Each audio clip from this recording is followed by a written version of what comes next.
प्राचीन काल में धार्मिक आंदोलन और झारखंड।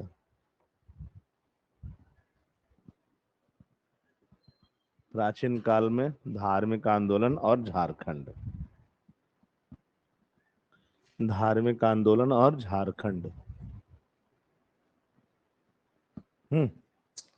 याद रहेगा, हम लोग बात कर रहे हैं धार्मिक आंदोलन का ना।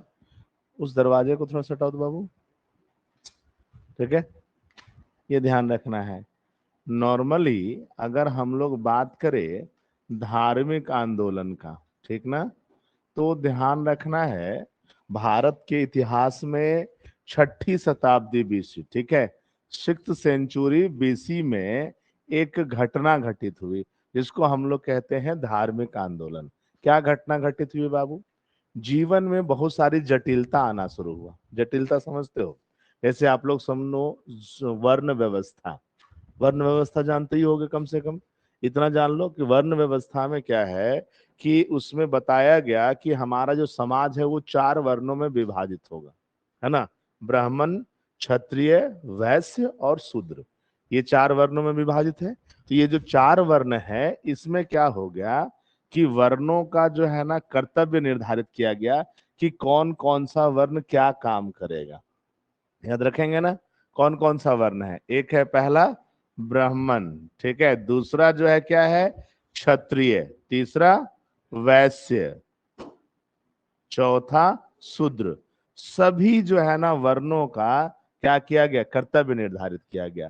और इसी में आगे चल करके या इसी में धीरे धीरे जो है ना जातियों का विकास होना शुरू हुआ। ठीक है, ये घटनाएं कब घटित हो रही है? समझ में आया बात ना? 6th सेंचुरी बीसी जब बोले तो इसका मतलब हमेशा दिमाग में रख लेना कि 600 से 500 बीसी के बीच की बात हो रही है। ये बात याद रखोगे।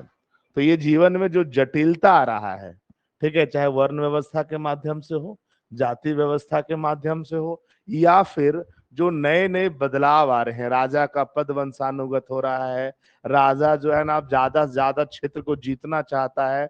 वो चाहता है कि एक ऐसा व्यवस्था का निर्माण करे जिसमें उसके बच्चों के लिए, उसके परिवार के लिए जो है ना सारी चीजें उपलब्ध हो और उसके जाने के बाद भी वो बनी रहे। जैसे अभी हम लोग क्या करते हैं, देखते हैं ना कि बड़े बड़े लोग जो है भ्रष्टाचारी होते जा रहे हैं।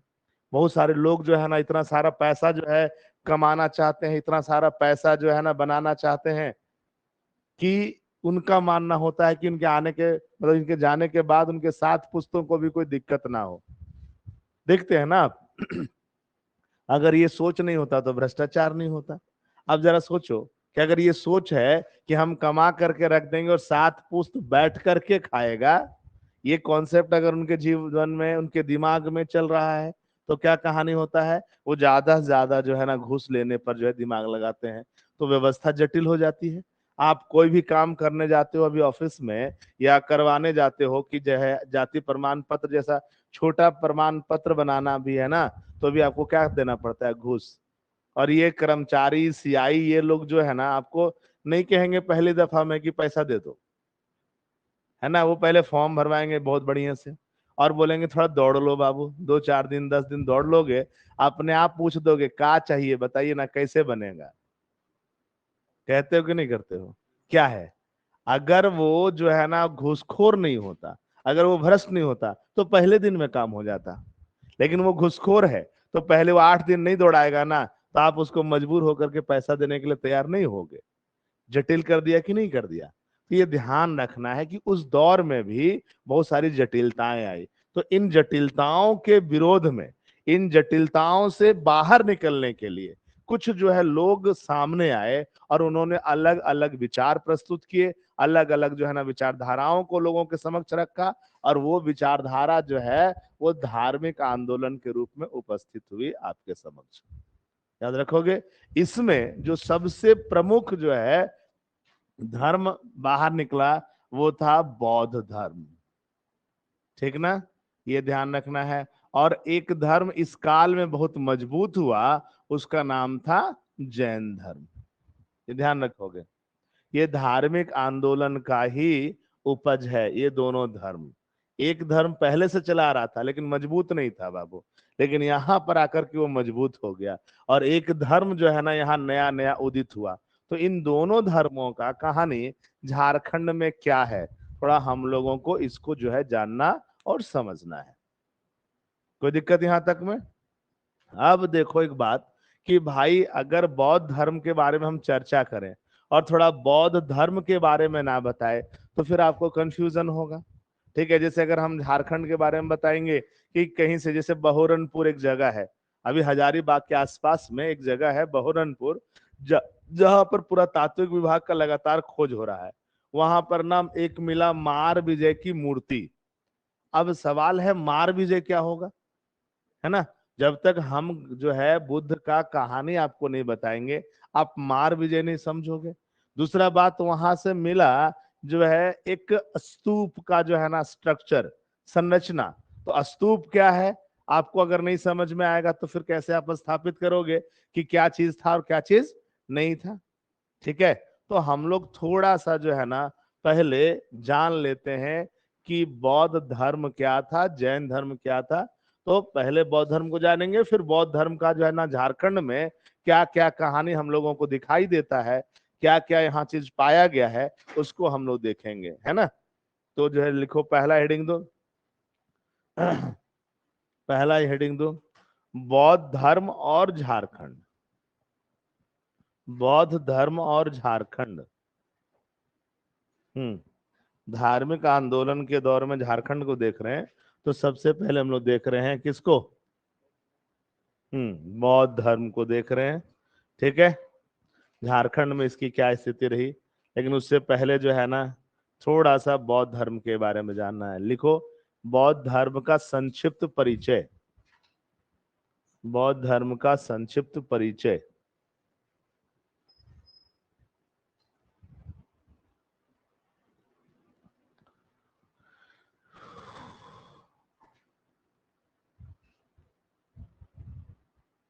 हम्म ठीक है, ध्यान रखो, सबसे पहले लिख दोगे संस्थापक। संस्थापक, संस्थापक है महात्मा बुद्ध।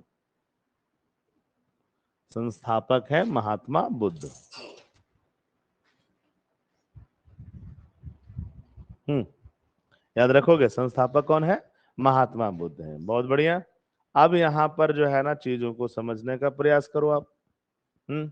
महात्मा बुद्ध संस्थापक है, तो भाई जाहिर सी बात है जो भी चीज होंगी वो महात्मा बुद्ध ही करेंगे और एक विचार को जो है स्थापित करने का प्रयास करेंगे। तो थोड़ा उनका जीवनी लिख दो, हल्का फुल्का जीवनी लिख दोगे, लिखोगे।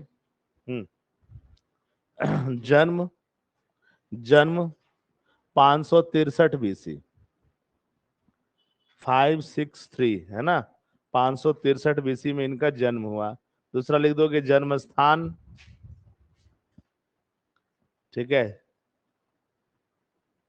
जन्म स्थान लिख दोगे लुम्बिनी। लुम्बिनी, लुम्बिनी के आम्र कुंज में। आम्र, आम्र कुंज में। आम्र कुंज समझते हैं? आमों का बगीचा। ठीक है, हम जो है जो बोले हैं ना उसको थोड़ा ध्यान से सुनिएगा। हम क्या बोले हैं? हम आम्र कुंज बोले हैं। आम्र, देखो अगर जब ये र लगाते हो ना, ये वाला र, तो ये जो है ना जिस पे लगा है उसके बाद इसका जो है ना उच्चारण होता है आम्र। और अगर आपको इसमें ऐसे लगा दोगे ना तो ये आर्म हो जाएगा। समझ में आया बात ना? जब ये नीचे लगता है तो इसके बाद इस्तेमाल होता है, और अगर ऊपर लगता है तो उसके पहले वो इस्तेमाल होता है, मतलब उसका उच्चारण होता है। तो हम आम्र बोले हैं, आर्म नहीं बोले हैं, है ना? तो याद रखना है आम्र कुंज। तो लिख दोगे नेक्स्ट पॉइंट, पिता, पिता सुदोधन। पिता कौन थे? सुदोधन थे। सुदोधन ब्रैकेट में लिख देंगे, लिख देना। कपिल वस्तु के,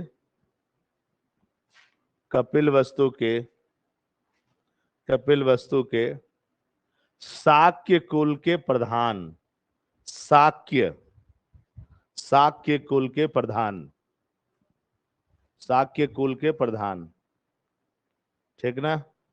नेक्स्ट लिख दोगे माता, माता, माता लिख दोगे महामाया, माता जो है ना लिख दोगे महामाया।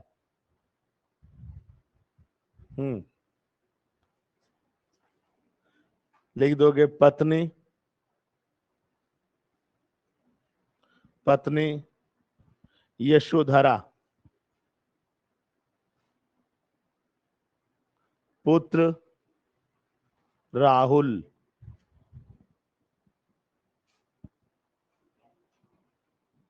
ठीक। नेक्स्ट गृह त्याग, गृह त्याग 29 वर्ष की अवस्था में, 29 वर्ष की अवस्था में, यहीं पर कॉमा दे करके लिखना।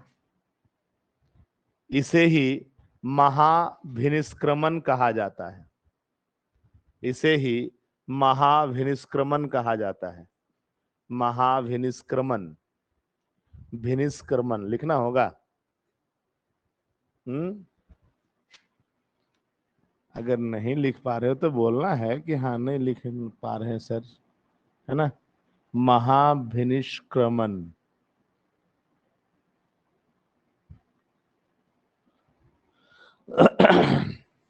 गृह त्याग हो गया। नेक्स्ट लिख दोगे ज्ञान प्राप्ति, ज्ञान प्राप्ति लिखोगे 35 वर्ष की अवस्था में, ज्ञान प्राप्ति 35 वर्ष की अवस्था में,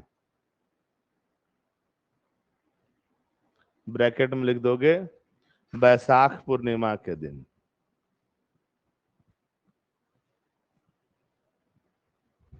ज्ञान कब प्राप्त हुआ है? तो आप लोग बैसाख पूर्णिमा को बुद्ध पूर्णिमा मनाते हो बाबू, है ना। और ध्यान रखना है आषाढ़ पूर्णिमा को जो है आप लोग क्या बनाते हो? गुरु पूर्णिमा, यानी कि पहली दफा वो उपदेश दिए थे उस दिन, ठीक ना। चलो ज्ञान प्राप्ति हो गया। देखो ज्ञान प्राप्ति स्थल, ज्ञान प्राप्ति स्थल, स्थल लिख दोगे निरंजना नदी के तट पर, निरंजना नदी के तट पर, निरंजना नदी के तट पर, तट पर, तट पर बोध गया, निरंजना नदी के तट पर बोध गया में, बोध गया में पीपल वृक्ष के नीचे, बोध गया में पीपल वृक्ष के नीचे, ये ज्ञान प्राप्ति स्थल है बाबू। नेक्स्ट, नेक्स्ट प्रथम उपदेश, प्रथम उपदेश लिख दोगे सारनाथ में,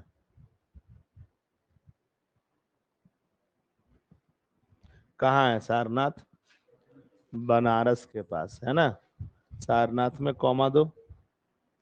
इसे धर्म चक्र प्रवर्तन, इसे धर्म चक्र प्रवर्तन कहा जाता है,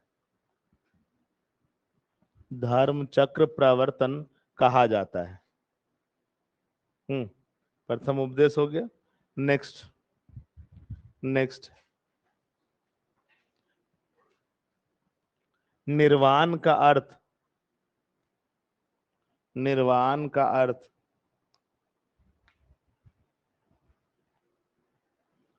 अज्ञानता का दीपक, अज्ञानता का दीपक बुझ जाना, अज्ञानता का दीपक बुझ जाना। निर्वाण किसको बोलेंगे भाई? निर्वाण कब प्राप्त होगा किसी व्यक्ति को? जब मृत्यु नहीं, जैन धर्म में मृत्यु को कहते हैं, ठीक है, जब अज्ञानता का दीपक बुझ जाता है। जैसे नॉर्मली भगवान बुद्ध कहते हैं कि मूर्ख कौन है, मूर्ख कौन है, सो बताइए। बोले मूर्ख वो नहीं है जो मूर्ख है। समझ में आया बात ना, मतलब कोई मंदबुद्धि है, ठीक है, लोग उसको सामान्यतः मूर्ख कहते हैं, बोले वो मूर्ख नहीं है। वो तो जो है ना बचपन से ही ऐसा ही जन्म लिया है, वो थोड़ा लेट रिएक्ट करता है, थोड़ा लेट जो है ना समझता है चीजों को। वो मूर्ख नहीं है, वो अपने कामों को सही तरीके से करता है, और उसको एहसास है कि लोग हमको गलत नजर से देखेंगे, गलत तरीके से देखेंगे, तो हमेशा जो काम करता है वो डरा सहमा और सटीक करने का प्रयास करता है। बोले कि मूर्ख वो व्यक्ति है जो ज्ञानी नहीं है लेकिन ज्ञानी होने का भ्रम रखता है। समझ में आया बात ना, मतलब उसके पास ज्ञान नहीं है, लेकिन वो ये कहता फिरता है कि भैया हमें जो है ना बहुत सारी चीजों का ज्ञान है। यानी ज्ञानी होने का जो भ्रम है जिसके पास भी, वही आदमी सबसे मूर्ख है। आप लोग कभी कभार आराम से सुन देंगे कि बहुत ऐसे लोग होते हैं सोसाइटी में जो बोलते हैं कि हमको जो है ना बुड़बक बनाने चला है, हम भी बीए किए हैं, एमए किए हैं, बीएससी किए हैं, एमएससी किए हैं। सुने हैं कभी आप लोग डायलॉग? मतलब जिस दिन जो आदमी ऐसा बोल दिया कि जो है ना हम भी एमए किए हैं, हम भी बीए किए हैं, समझ लेना वो आदमी वास्तव में क्या है, अज्ञानी है, उसको ज्ञान है ही नहीं, उसको सिर्फ भ्रम है। ठीक है कि हम ज्ञानी है, वो डिग्री को सोच रहा है। डिग्री से कभी भी कोई आदमी ज्ञानी हो सकता है बाबू, बता दो आप ही लोग।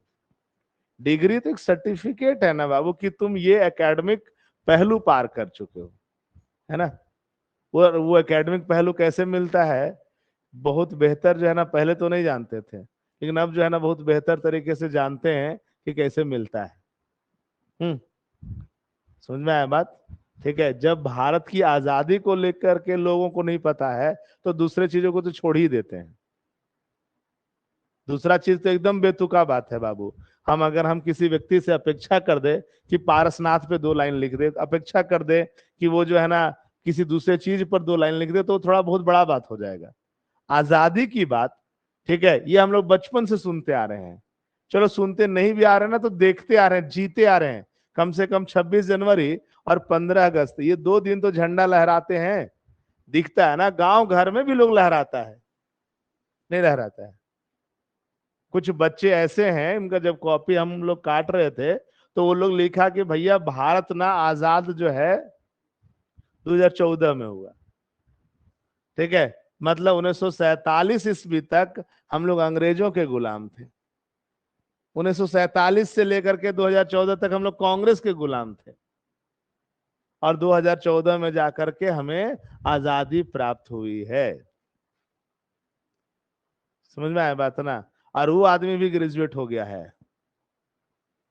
तो उसको क्या भ्रम होगा, बताओ आप ही लोग बताओ।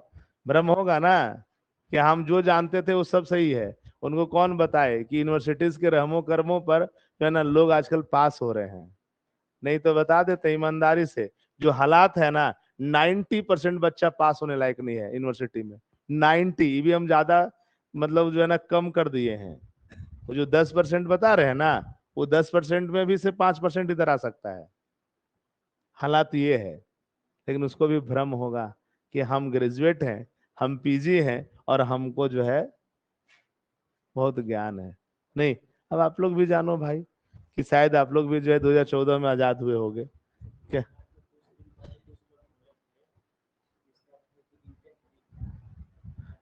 देखिए, जो लोगों को कुछ ना पता है वो लोग तो कुछ भी बोलेगा बाबू। ठीक है, गांधी जी को गाली कौन देता है, नेहरू जी को गाली कौन देता है, कौन देता है गाली बाबू?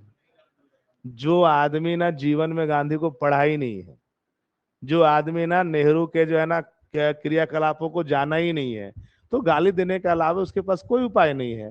जब जानोगे नहीं तो गाली ही दोगे, है कि जो चीज आपको बताया जाएगा वही मानोगे।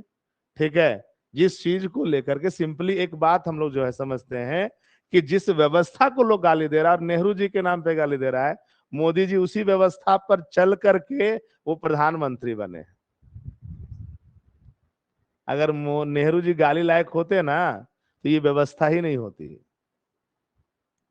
बस अंतर है सोचने का। हाँ, जीवन होता है, हर एक व्यक्ति से जीवन में गलती होता है। हम अगर जो है ना 34 साल 40 साल अगर जीवन बिता देंगे तो 40 साल में एक गलती नहीं करेंगे हम। बताओ, आप लोग अपने जीवन में एकदम गलती नहीं किए होगे। कोई लोग 20 के आसपास हो गए, कोई 25 के, कोई 30 के आसपास हो गए, एक भी गलती नहीं किए। गलती तो होगा ना बाबू। उस गलती को पकड़ करके बैठना और उसका जीवन भर आलोचना करते रहना, क्या निकल जाएगा, क्या मिल जाएगा? नहीं, गांधी जी का आलोचना होता रहता है, गांधी ऐसे है वैसे है, क्या फर्क पड़ेगा? वो तो कब्र में सो रहे हैं, या जहां भी जलाए गए होंगे आराम से सो रहे होंगे। बोले कि तुम लोग खुश रहो गाली देकर, कम से कम इसी बहाने खुश तो रहते हो। क्या फर्क पड़ जाएगा गांधी को गाली देने से?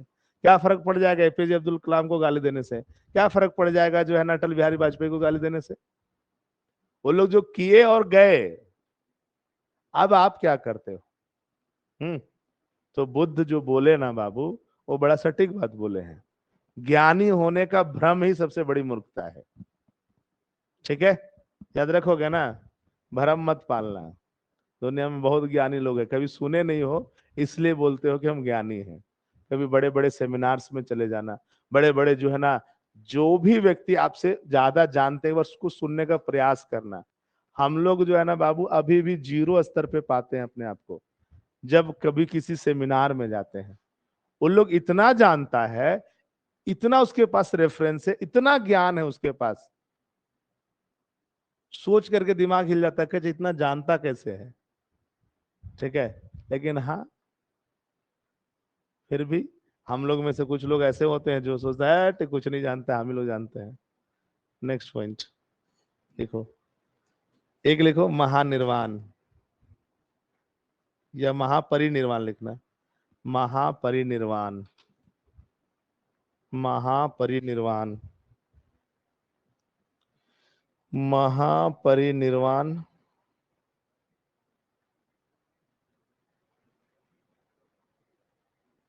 हम्म, ठीक, लिख दोगे।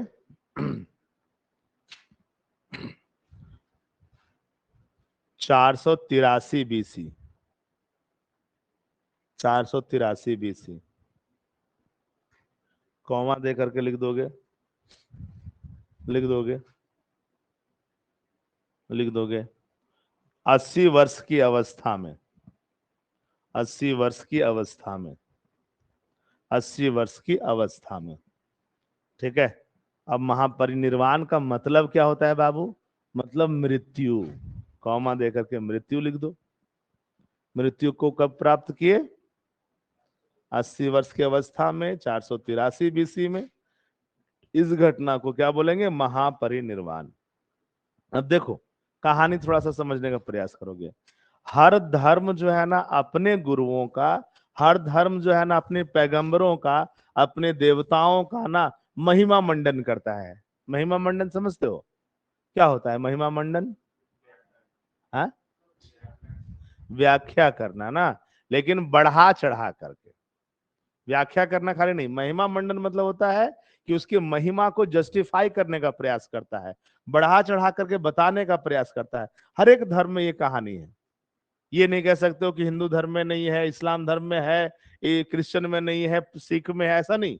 सभी धर्मों में ये कॉन्सेप्ट है कि अपने पैगंबरों को ऊंचा दिखाने के लिए, अपने देवदूतों को ऊंचा दिखाने के लिए, अपने धर्म से जुड़े हुए जो है ना उस प्रकार के लोगों को ऊंचा दिखाने के लिए कुछ कहानियां बनाई जाती हैं, प्रचलित की जाती हैं। महात्मा बुद्ध जिस धर्म को विकसित किए थे, उस धर्म के साहित्यों में भी महात्मा बुद्ध के बारे में बहुत सारी गाथाएं और कथाएं मिलती हैं। अब जरा समझो, बौद्ध साहित्यों में क्या बताया गया है? बौद्ध साहित्यों में बताया गया कि महात्मा बुद्ध का जन्म जो है ना, जब होने वाला था उससे पहले कुछ घटनाएं घटित हुई। कहा जाता है कि जो है ना एक रात उनकी माता, जिनका नाम महामाया है, वो सोई हुई हैं और वो एक स्वप्न देख रही हैं कि ऊपर से एक सफेद हाथी नीचे की तरफ आ रहा है। ठीक है, उनके गर्भ तक आता हुआ दिखाई देता है, लेकिन उसके बाद उनको जो है दिखता ही नहीं है। और वो सपना देख रही है। उनका सपना टूटता है, वो अपने पति को बताती हैं सारा घटनाक्रम। पति जो है ना अगले दिन ब्राह्मणों को बुलाते हैं कि ऐसा ऐसा स्वप्न है, इसके मायने और मतलब क्या है, क्या करना होगा। सबों ने बताया कि ये एक अच्छा जो है ना संकेत है, शुभ संकेत है। आपके यहाँ पर चक्रवर्ती जो है व्यक्ति का जन्म होने वाला है, जिसका यश चारों दिशाओं में फैलेगा। सब लोग बड़े खुश कि ऐसा व्यक्ति का जन्म होने वाला है। ठीक है, संभवतः ये लोग राज खानदान से थे, तो ये लोग सोच रहे थे कि भैया राजा ही जो है बनेगा, चक्रवर्ती सम्राट बनेगा मेरा बेटा। समय आया, जब प्रसव का समय नजदीक आया तो इनकी माँ जो है महामाया, वो अपने जो है कपिल वस्तु से निकल करके कौशल क्षेत्र जानने का जो है ना काम करने का सोची। प्रसव जो है ना, जैसे भारतीय संस्कार में एक प्रकार का कल्चर है कि पहला जब जो है ना संतान उत्पन्न होगा ना, तो उस समय वो मायके में होंगी। समझ में आया बात ना, तो अपने मायके जाने के लिए निकली। और इसी दौरान जब वो लुम्बिनी पहुंची तो वहां पर उनको प्रसव पीड़ा हुआ, और वहीं पर आमों के बगीचे में इनका जन्म हुआ। वो बौद्ध साहित्य सब जो है ना ये बताता है कि जब बुद्ध का जन्म हुआ तो वो रोए नहीं, मुस्कुरा रहे थे। दूसरा बात, वो जो है ना जन्म लेते के साथ ही 7 कदम चल करके जाकर के खड़े हो गए आगे। अब उनकी माँ जो है ये सोचने लगी कि आज तक हमने तो ऐसा किसी बच्चे को नहीं देखा भाई, कि जन्म लेते के साथ जो है ना वो क्या करने लग जाए, मुस्कुराने लग जाए, चलने लग जाए। अब तो वो दिमाग उसका जो है ना हिल गया, कहीं हमने शैतान को तो जन्म नहीं दे दिया। ठीक है, उनके दिमाग में अलग प्रकार की व्यथा, अलग प्रकार की घबराहट, और उस घबराहट में कहा जाता है उनका तबीयत बिगड़ा, और महात्मा बुद्ध के जन्म के 7वें दिन ही उनकी मृत्यु हो गई। अब तो महामाया चली गई, उनका लालन पालन कौन करेगा। तो उनके पिता जो है ना उनकी मौसी को ये जिम्मेवारी दिए, जिसका नाम था प्रजापति गौतमी। अब ये मत सोचना कि ये जो गौतम नाम है वो उनसे मिला है, ऐसा नहीं है।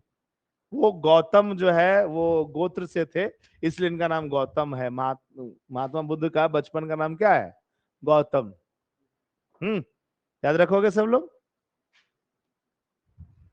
आप लोग सुनते हो ना। ठीक है, वैसे सिद्धार्थ भी इनका नाम था ना। चलो, तो ये आप लोग जो है एक बात ध्यान रखना है कि इनका जन्म हो गया। ठीक है, ये जो है ना इनकी माँ भी चल बसी, प्रजापति गौतमी भी जो है ना इनके साथ जो है ना जुड़ गई। अब कहानी क्या है कि उनके पिता सोचने लगे कि भैया अपना बेटा को जो हम कैसे देखें या कैसे समझें, क्योंकि ये आया और अपनी माँ को खा गया, जो टिपिकल इंडियन स्टाइल में बोला जाता है कि आते के साथ माँ को खा गया। ठीक है, वो ब्राह्मणों को बुलाए, पूछे कि भैया क्या होगा, आप तो बोले थे चक्रवर्ती व्यक्ति होगा।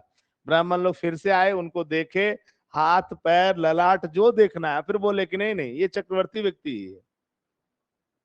ठीक है, सब लोग यही बोले, और अधिकांश लोग बोले कि चक्रवर्ती सम्राट बनेगा। लेकिन उन लोगों में जो सबसे छोटा ब्राह्मण था, उसने कहा कि नहीं, इसके जीवन में 2 गति लिखी हुई है। अगर इसके जीवन में 4 घटनाएं एक साथ घटित नहीं हुई तो ये आदमी चक्रवर्ती सम्राट बनेगा, नहीं तो ये सबसे बड़ा सन्यासी बनेगा। अब देखो, एक जो है परसेंट भी अगर जो है ना गुंजाइश है सन्यासी बनने का, तो उसका पिता को ये दिमाग में जो है ना खटकने लगा कि भैया 1% है, 0.1% तो होगा कि ये जो है ना सन्यासी बन सकता है, तो इसको सन्यासी बनने ही नहीं देना है, इसको हमको राजा ही बनाना है। और वो व्यक्ति क्या करने लगा, हर एक मौसम के लिए अलग अलग महल इसके लिए बनवाया। ठीक है, इसके समक्ष जो है ना हमेशा वैसे लोगों को भेजता था जो स्वस्थ थे। ठीक है, ये ध्यान रखना है, कभी भी वैसे व्यक्ति को नहीं भेजता था जो अस्वस्थ हो। इसको जो है ना बचपन से ही सुंदर सुंदर लड़कियों के साथ रखा जाने लगा, नृत्य गान वगैरह जो है ना ये जो है देखने लगे, मतलब भोग विलास में जीवन इनका बचपन से ही चलने लगा।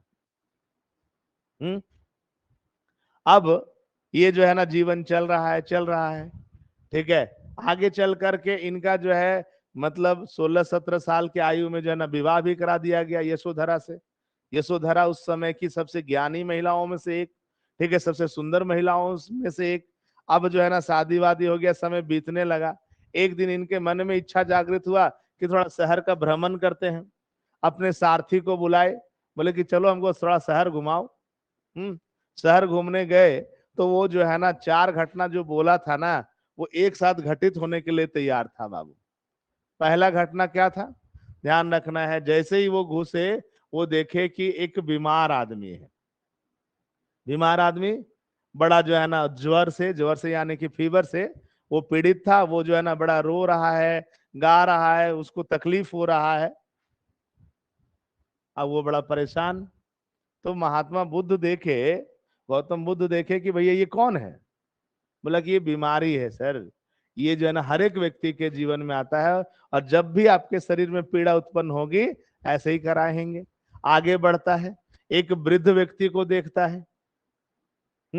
वृद्ध व्यक्ति जो है ना अब वो बूढ़ा हो चुका है, उसका जो है मेमोरी जो है ना लैप्स कर चुका है। ठीक है, और बूढ़ा होने पर शरीर कमजोर हो जाता है, और जब शरीर कमजोर हो जाता है तो दर्द वर्द 10 तरीके का चीज, थोड़ा अलग तरीके का व्यवहार।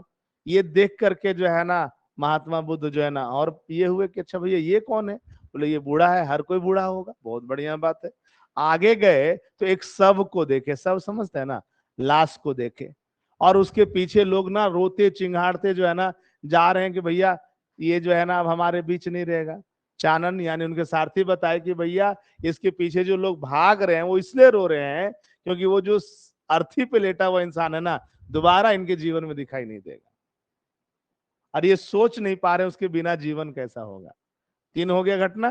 चौथा घटना देखे एक सन्यासी को, और सन्यासी जो है ना इधर उधर बड़ा मस्त घूम रहा है, चेहरे पे कोई सिकन नहीं है। वो जो है ना जिससे 2 मांगता है उससे 2 मिलता है, उसी से वो खुश, जो दिया वो उससे भी खुश, जो ना दिया उससे भी खुश, जितना मिला उसी से खुश, और एकदम जो है ना इधर उधर घूम रहा है, गाना वाना गाते फिरत रहा है। ठीक है, बोले ये कौन है। बोला कि ये सन्यासी है। और चानन बताया कि ये जीव मतलब इस धरती पर सबसे सुखी इंसान यही है, क्योंकि इसको ना तो लेने का मन है ना देने का मन है, ना जो है ना इसके ऊपर किसी भी प्रकार की जिम्मेवारी है, और ये जीवन की सच्चाई को समझ गया है कि सब चीज क्या है, मोह माया है। समझ में आया बात ना, ध्यान रखोगे। अब ये आदमी जो है अपने दिमाग में चारे घटनाओं को बिठा लिया बाबू, चारों घटना बैठ गया, घर गया, चिंतन मनन करना शुरू कर दिया। अब ये चल रहा है, इस दौर में एक घटना घटित हुई, जैसे ये 4 घटना से इनका मन व्यथित है, विचलित है, लेकिन रोज दिन का जो दिनचर्या रहता था कि नृत्य वगैरह देखना है वैसे सो जाना है, और एक दिन वो नृत्य देख रहा था और देखते देखते सो गया, और बीच में जब उसका नींद टूटा तो देखा कि अगल बगल जो नृत्यांगनाएं जो हैं जो नृत्य करती थी वो लोग जो है ना सोई हुई हैं। ठीक है, तो सोने से पहले जो नृत्यांगनाएं जो है बहुत सुंदर दिखाई पड़ रही थी वही अब कुरूप दिखाई पड़ रही हैं। सौंदर्य प्रसाधन जो है ना निकल चुका है, बाल जो है ना वो बिखरा हुआ है, कपड़े बिखरे हुए हैं। बस उनको ये महसूस हुआ कि इसमें और 100 में सिर्फ एक अंतर है, और वो अंतर है सांस का। ठीक है, ये सांस ले रही है और सब सांस नहीं लेता है, और उससे ज्यादा का अंतर नहीं दिख रहा था उनको। वो समझ गए, उनका भ्रम जो है ना टूट गया कि ये खूबसूरत है। समझ में आया बात ना। अब उनका मन अब और व्यथित हुआ, और वो जो है ना सोचने लगे कि नहीं नहीं हमको उस सन्यासी की तरह बनना है। अब ये आदमी क्या करना शुरू किया भाई, लगातार चिंतन मनन कर रहा है। ऐसे में ही जो है ना इनको समाचार मिला कि भैया आपको पुत्र की प्राप्ति हुई। इनके मुंह से अनायास ही निकला जीवन का एक और बाधा, राहुल। राहु समझते हो, राहु नहीं समझते हो। हाँ, राहु केतु शनि खराब रहेगा तो जीवन खराब हो जाएगा, है ना। तो राहु क्या है, बाधा है। हम्म, तो अब भैया ये जो बाधा है, महात्मा बुद्ध को लग रहा है, गौतम बुद्ध को लग रहा है कि हमारे जीवन में एक और बाधा आ गया, और उसको वो राहुल नाम दे दिए। ठीक है, ये मत सोचना शाहरुख खान का नाम सुन करके फिल्मों में राहुल रख लेता है सब अपना बेटा बेटी लोग का नाम। ठीक है, क्या, हाँ वही उसी समय से सब बोलना शुरू कर दिया होगा।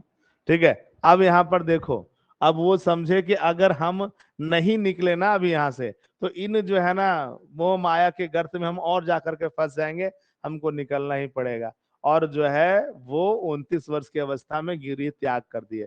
गृह त्याग तो दिए, लेकिन वो आदमी के पास पैसा का कमी नहीं था, उस आदमी के पास किसी चीज का कमी नहीं था, वो सुख चाहता था।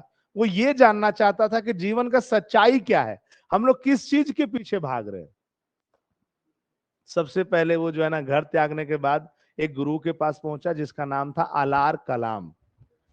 ठीक है, वहां गए लेकिन उनको जो है ना वहां सफलता नहीं मिली, उनको जो ज्ञान चाहिए था वो नहीं मिला।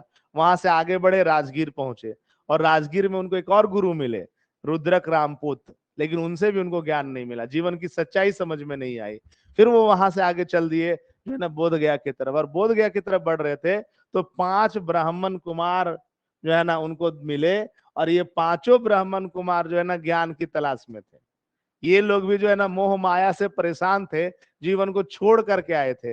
अब इनको जो है 5 साथी मिल गया भाई, ये लोग 6 लोग हो गए, और ये चल दिए उरुवेला की तरफ। बोध गया का नाम जो है ना उरुवेला था, है ना, ध्यान रखोगे। उरुवेला पहुंचे और उरुवेला में सब एक एक वृक्ष को पकड़े और सब लोग बैठ गए तपस्या के लिए, कि क्या जो है चिंतन मनन करेंगे तो संभवतः ज्ञान आ जाएगा और फिर हम लोग समझ पाएंगे। बैठ तो गए लेकिन इन लोगों को ज्ञान की प्राप्ति नहीं हुई बाबू। अब जब ज्ञान की प्राप्ति नहीं हुई तो एक तरफ तो ज्ञान भी नहीं हुआ और दूसरे तरफ शरीर भी जर्जर होने लगा भूखे प्यासे रहने की वजह से।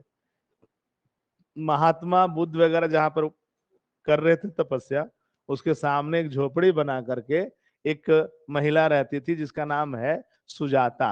उनको इनके जीवन पे तरस आया, उनको लगा कि जाते हैं इनको ऑफर करते हैं कुछ खाने के लिए, और खीर बना करके वो ले गई।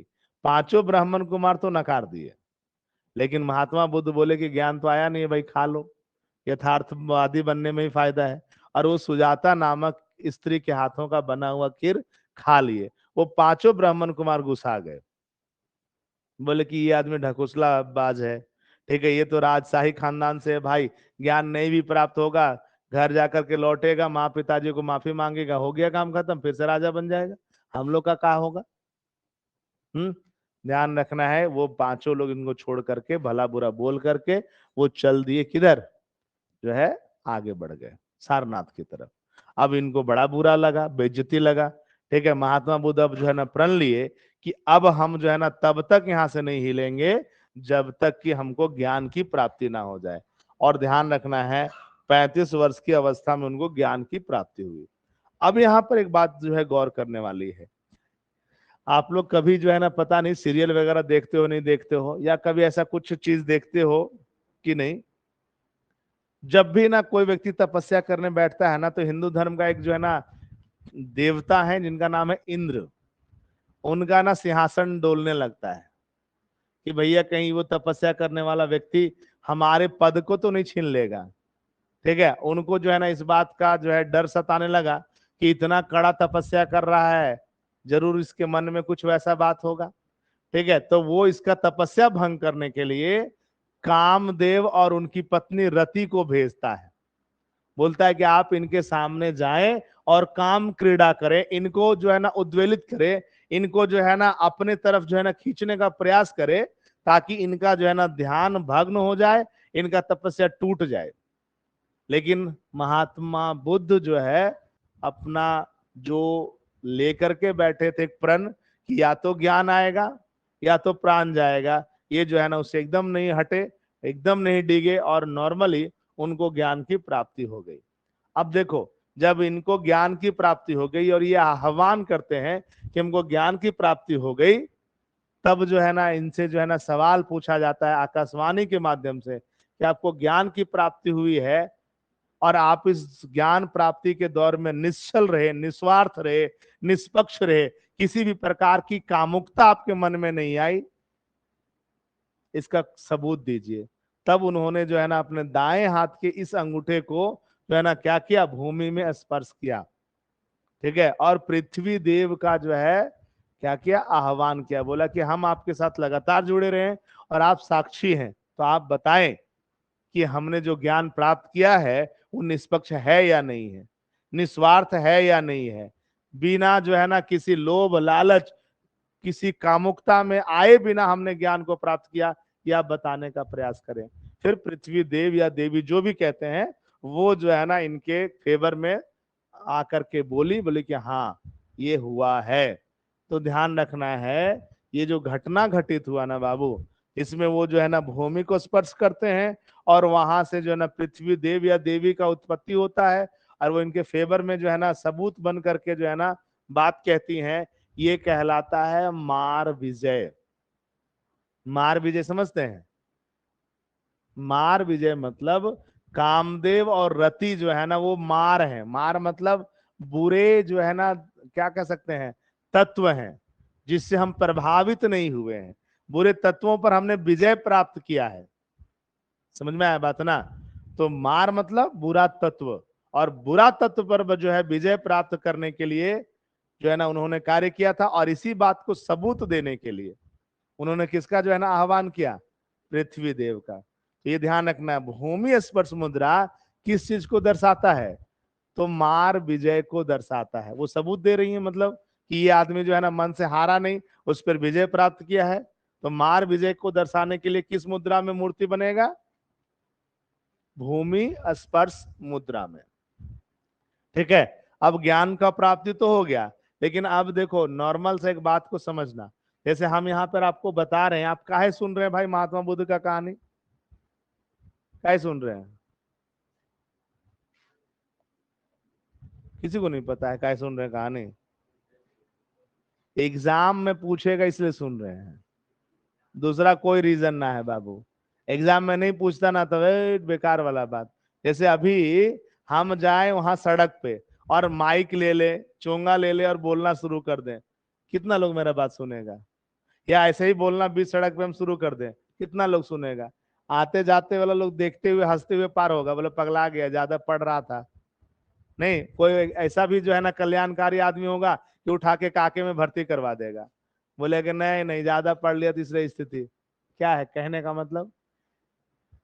जो आप जानते हो ना और जिसका जरूरत इस तरीके का ज्ञान का है, वही आपका कद्र कर सकता है। मतलब एक ठेकेदार के पास हम बोलेंगे ना ये सब, तो ठेकेदार बोलेगा बेवकूफ है। लेकिन ठेकेदार वाला व्यक्ति, ठेकेदारी का कोई एक ठेकेदार है, दूसरा ठेकेदार है, इसके पास ठेकेदारी का बात करेगा, दोनों का खूब जमेगा। एक शिक्षक ना दूसरे शिक्षक से बात करेगा ना, खूब जमेगा। क्यों? क्योंकि दोनों एक दूसरे का ज्ञान इनहेंस करना चाहेगा, चाहेगा कि मेरे अंदर भी ज्ञान हो। तो अगर आपके पास ना इस चीज का जरूरत नहीं है तो आप इसको तवज्जो नहीं दोगे। ठीक, महात्मा बुद्ध ज्ञान तो प्राप्त कर लिए उरुवेला में, लेकिन उनको कोई आदमी ही नहीं मिल रहा है उस लेवल का जिस ज्ञान को वो बता सके।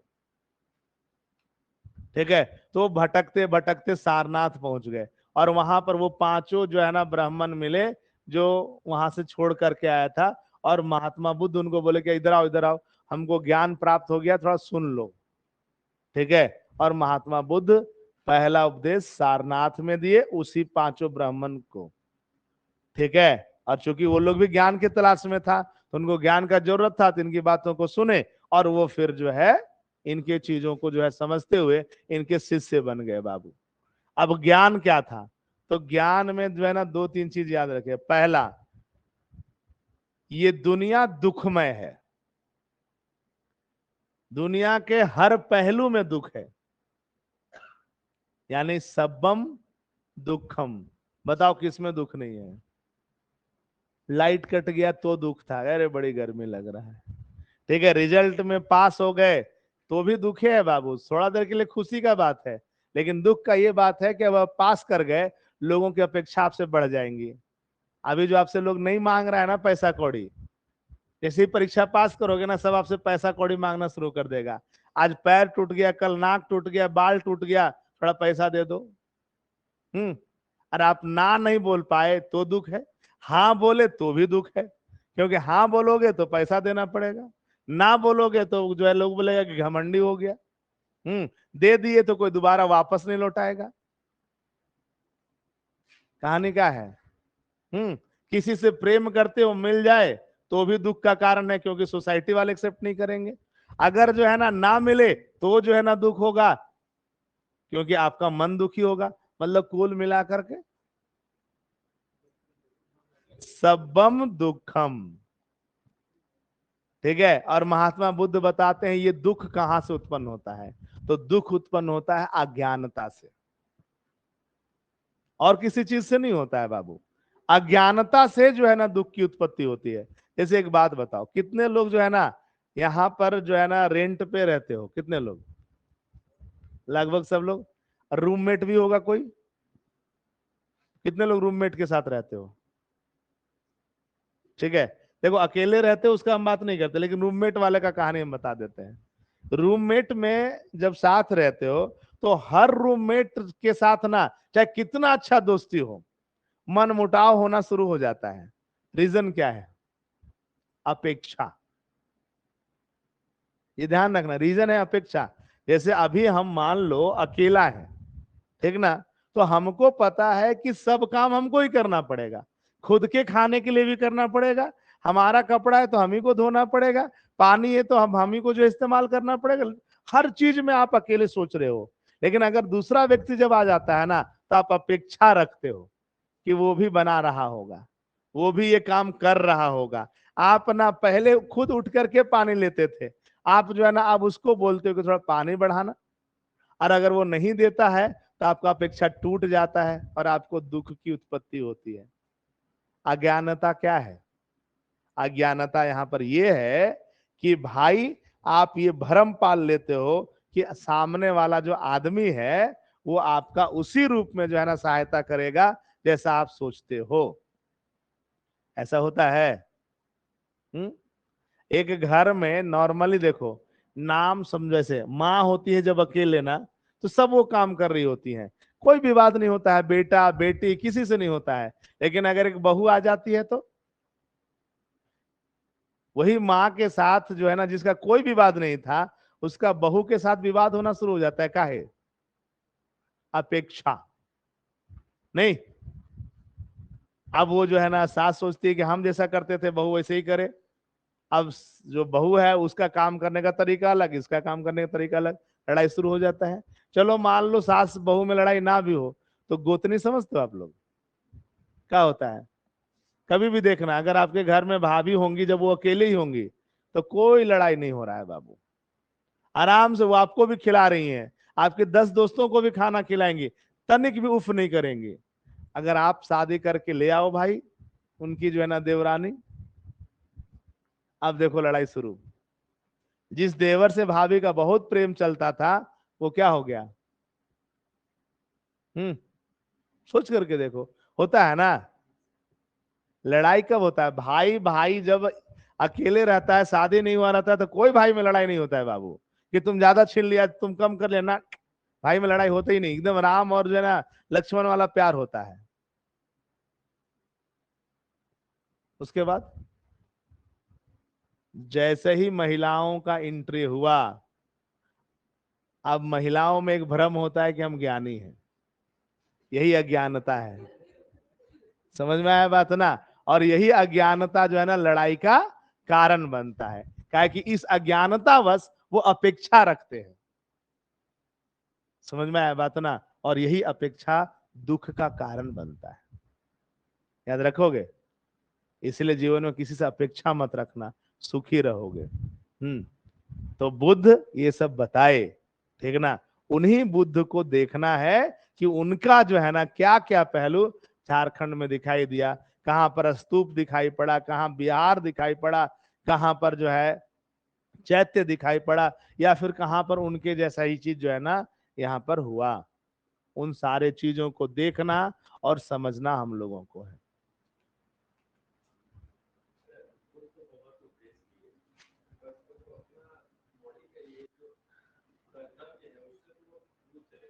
मौलिक कर्तव्य क्या है बाबू? हम्म। हम्म। हम्म।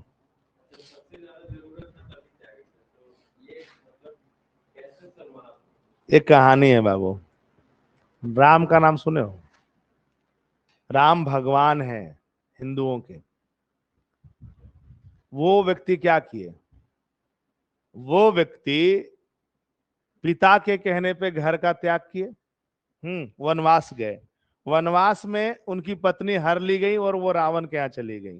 वो वहां से जो है ना, जब रावण के पास से सीता को लेकर के आने वाले थे, उससे पहले सीता का अग्नि परीक्षा लिए। समझना बात को आप। ठीक है, अग्नि परीक्षा लिए, उनको लेकर के आ गए अयोध्या।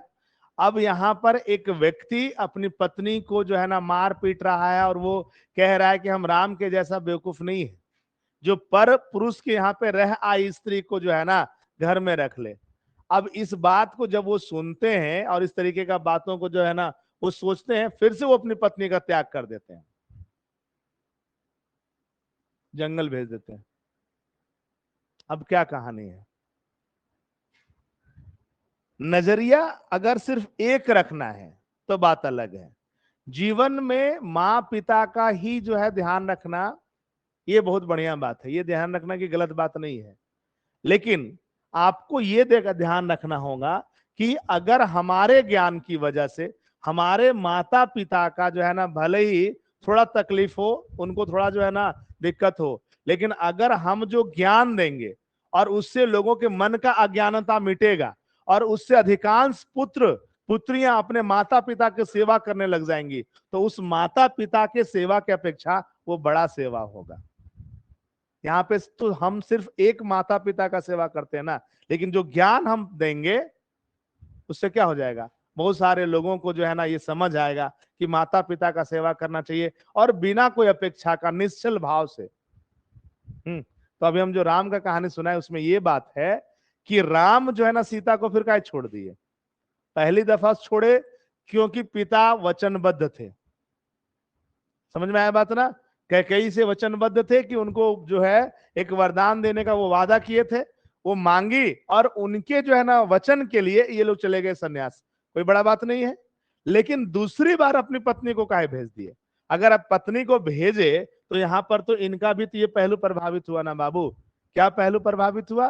कि ये आदमी जिनका नाम श्री राम है, उन्होंने सभी लोगों को साक्षी मान करके, अग्नि को साक्षी मान करके सीता को अपनी अर्धांगिनी बनाया था। तो उनका पहला कर्तव्य था अपनी पत्नी के साथ जीवन गुजारना। फिर उन्होंने क्यों त्याग दिया? जानते हैं रीजन क्या है? रीजन ये है, सबका एक समय होता है।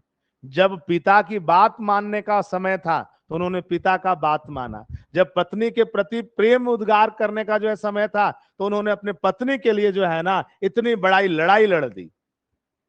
और अब समय आया था एक राजा के तौर पर स्थापित करने के लिए, और राजा का ना तो कोई परिवार होता है, ना पत्नी होता है, ना कोई बच्चा, ना कोई कुछ। ठीक है, उसके लिए पूरी जनता ही परिवार है, और उस जनता का कल्याण और उस जनता में जो है ना विश्वास का भाव भरना ही एक राजा का मूल होता है। इसीलिए तो इनको कहा जाता है मर्यादा पुरुषोत्तम। हर चीज का मर्यादा इनको पता है। ठीक है, अभी हमारे यहाँ के नेता लोग क्या है, जैसे अभी मान के चलो, जैसे बंधु तिर्की साहब है, हार गए, अपनी बेटी को लगा दिए। लालू यादव जी जो है ना हार गए, अपनी पत्नी को खड़ा कर दिए, जिता दिए। क्या है ये? राजा? ये राजा नहीं है बाबू। व्यक्तिगत तौर पे आगे इसका जो भी कहो, हम एक राजा के तौर पे बात कर रहे हैं। ये क्या किए? ये एक राजा के तौर पे सिर्फ अपनी पत्नी और अपने बच्चों के लिए ही सोच रहे हैं। तो जब अपने बच्चों के लिए सोच रहे हैं तो कभी भी कोई नहीं कहता है कि मर्यादा पुरुषोत्तम बंधु तुर्की, मर्यादा पुरुषोत्तम लालू यादव, कभी कोई नहीं कहता है। क्यों नहीं कहता है? क्योंकि उनको मर्यादा ही नहीं पता है कि जनता ही हमारा सब कुछ है। समझे? तो वो समय होता है बाबू, नजरिया तो अलग हो जाएगा। बहुत लोग जो है ना नारीवादी हो गए हैं, और नारीवादी हो गए हैं तो सीता को अग्नि परीक्षा क्यों देना पड़ा, ये बात भी बोलेंगे। नहीं बोलते हैं? सुनते हुए दिखाई दोगे, आप सुनोगे, बहुत लोग तर्क देते हैं। लेकिन बाबू एक बात ध्यान रखना है, आपके समाज का जो संरचना है, उस समाज के संरचना में ना आज का बेतुका विचारधारा को नहीं डालना चाहिए। हमारे उस दौर में जितना महिलाओं का सम्मान था ना, आज महिलाओं का सम्मान नहीं है। अब देखो, आप किसी भी दौर को उठा करके देख लो, आज महिलाओं का सबसे कम सम्मान है। कहने के लिए सम्मान हम देते हैं पुस्तकों में, कहने के लिए सम्मान देते हैं अखबारों में, वास्तव में दिल में महिलाओं के लिए सम्मान नहीं है।